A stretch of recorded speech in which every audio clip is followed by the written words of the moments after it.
गार्गी प्रितेश मयेकर.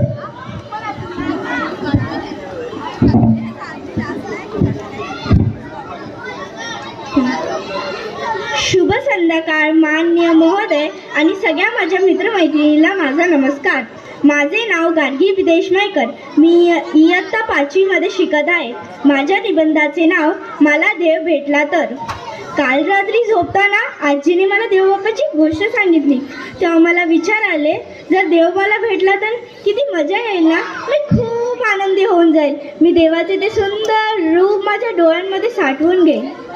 असा विचार करता करता मला झोप आली. थोड्या वेळानंतर बाळा डोळे उघड असा आवाज आला. मी उठली तर मला माझ्या डोळ्यांवर विश्वासच बसेना.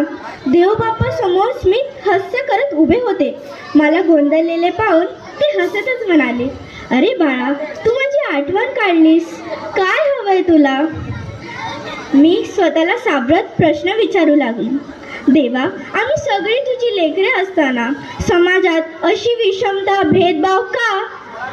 तुझे दर्शन घेताना सामान्य भक्तांना धक्काबुक्की आणि कलाकार राजकारणी लोकांना मान सन्मान.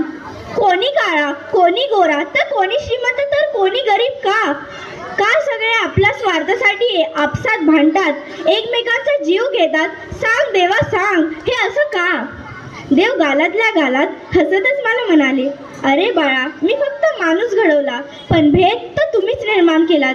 तुम्हीच एकमेकांच्या जीवावर उठलात, परंतु त्याचे खापर मात्र तुम्ही माझ्या डोक्यावर फोडत आहेत.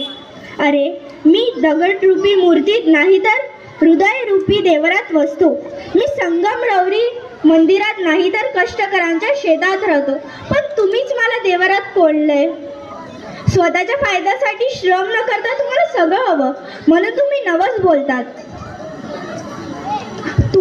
मी तुम्हाला जन्माला घातलं त्या सुंदर सृष्टीमध्ये नंदनवन फुलवण्यास, पण त्या ठिकाणी तुम्ही अनेक धर्म निर्माण केले. हा काय माझा दोष आहे. म्हणजे तुमचं हे बरं आहे. विनाशकालीन विपरीत बुद्धी या तीव्रमाने मानवाने स्वतःच आपला विनाश ओढवून घेतला आहे. एवढं बोलून देव मला प्रश्नांच्या गर्दीत लोटून अंतर्धान पावले. धन्यवाद. हॅलो.